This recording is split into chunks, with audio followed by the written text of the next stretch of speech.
ಹಲವಾರು ವರ್ಷಗಳಿಂದ ಮುಳುಬಾಗಿಲು ತಾಲೂಕಿನಲ್ಲಿ ನಡೆಯುತ್ತಿದ್ದ ಮರಳು ಮಾಫಿಯಾಗೆ ಕೊನೆಗೂ ಕಡಿವಾಣ ಬಿದ್ದಂತಿದೆ.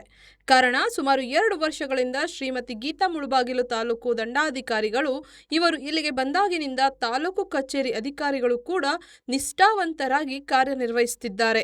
ಅದೇ ರೀತಿಯಲ್ಲಿ ನಿನ್ನೆಯೂ ಕೂಡ ಮುಳುಬಾಗಿಲು ತಾಲೂಕು ದುಗ್ಗಸಂದ್ರ ಹೋಬಳಿ ಗೊಲ್ಲಹಳ್ಳಿ ಕೆರೆಯ ಅಂಗಳದಲ್ಲಿ ಖುದ್ದಾಗಿ ಕಸಬಾ ಹೋಬಳಿ ರೆವಿನ್ಯೂ ಇನ್ಸ್ಪೆಕ್ಟರ್ ಆದ ಅರವಿಂದ್ ರವರು ಖುದ್ದಾಗಿ ತಾವೇ ಸ್ಥಳಕ್ಕೆ ಆಗಮಿಸಿ ಸ್ವಂತವಾಗಿ ರೈತರಿಗೆ ಯಾವುದೇ ತೊಂದರೆ ಆಗದಂತೆ ಕಾರ್ಯವನ್ನು ಮಾಡಿಸುವುದು. ಅದರಲ್ಲಿ ಮುಖ್ಯವಾಗಿ ನಿನ್ನೆ ಬಕ್ರೀದ್ ಹಬ್ಬದ ಪ್ರಯುಕ್ತ ಸರ್ಕಾರಿ ರಜೆ ಇದ್ದರೂ ಕೂಡ ರಜೆಯಲ್ಲಿ ಕೆಲಸ ಮಾಡುವ ಅಧಿಕಾರಿಗಳು ಇರುವುದು ಬಹಳ ಖುಷಿ ಕೊಡುವ ವಿಚಾರವಾಗಿದೆ.